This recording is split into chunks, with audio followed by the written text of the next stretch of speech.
This video uses the operation pivot mat.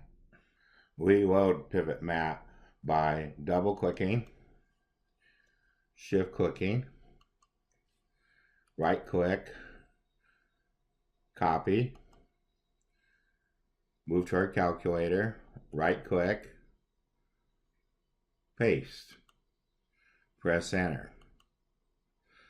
To see that we have loaded it, press the var key, press CAS, press program, and we see that pivot mat has been loaded into our calculator. Pivot mat is found under the info, immediate mode, CAS, var option. Then we press finite math, and we see that under linear programming, dual problems, pivot mat is listed.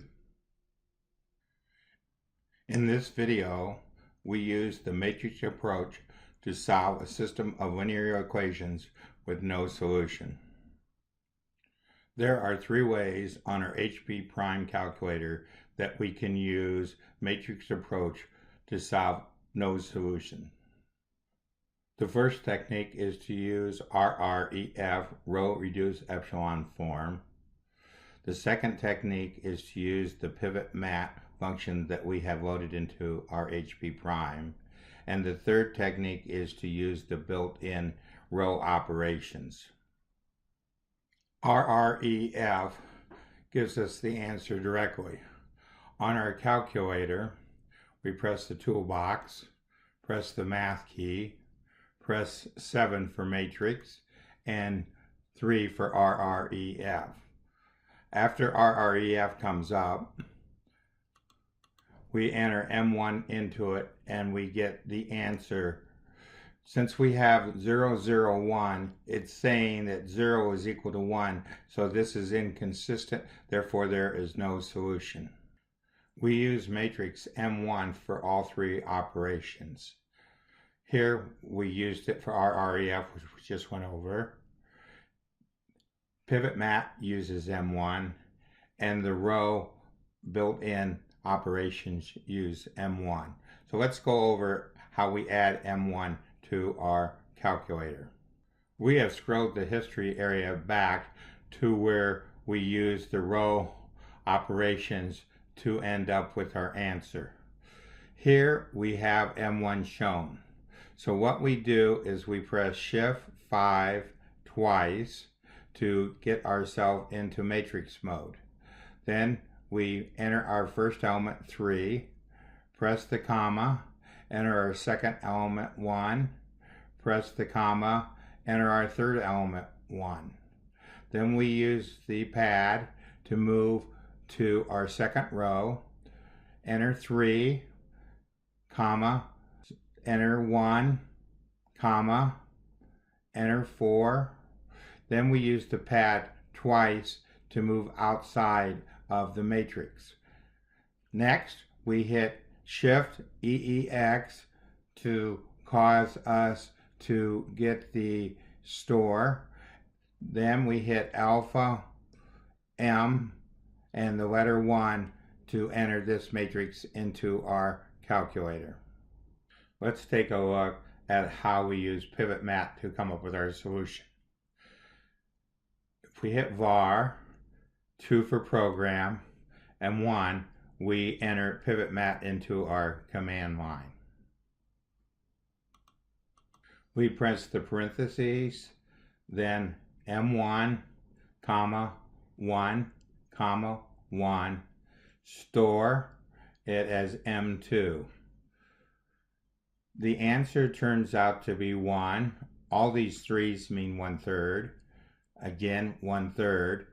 This number is in scientific notation, so it's having a little bit of trouble because instead of writing 0, it wrote this out here as a number in scientific notation very close to 0.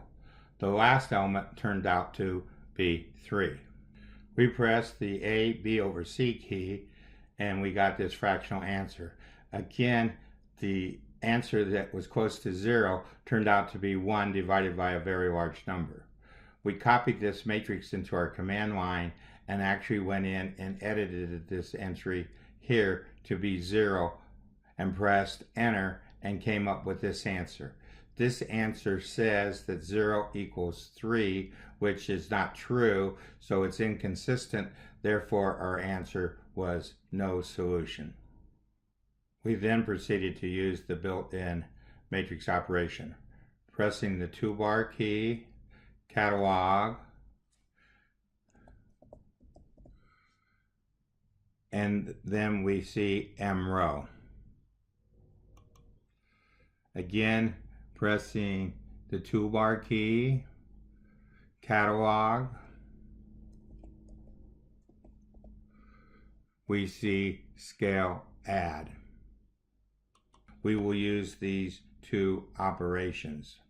We take 1/3, which is the reciprocal of 3, matrix M1, row 1, and store it as M2.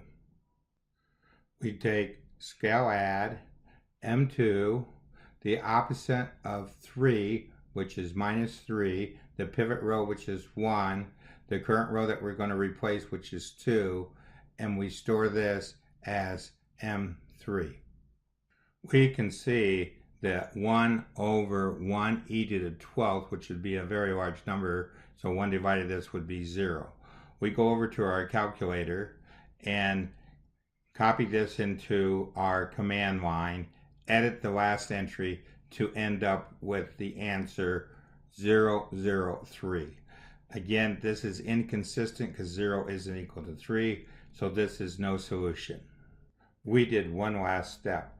We started this under M6. And we wanted to see that this answer could turn out to be the same as this answer. Pivot mat is just a generalization of our row operations for M row and scale add. So what we did, we took M6, we took row 2, and we took column 3, and we pivoted among that particular column, and we ended up with this answer, which was the same as our row reduced epsilon form. Again, there would be no need to do this step, but we wanted to show that with one more operation or with 2 more row operations, we could pivot about the 3 that was in our answer in both situations and come up with the same answer that row reduced epsilon 4 came up. Again, it's inconsistent, so therefore there's no solution.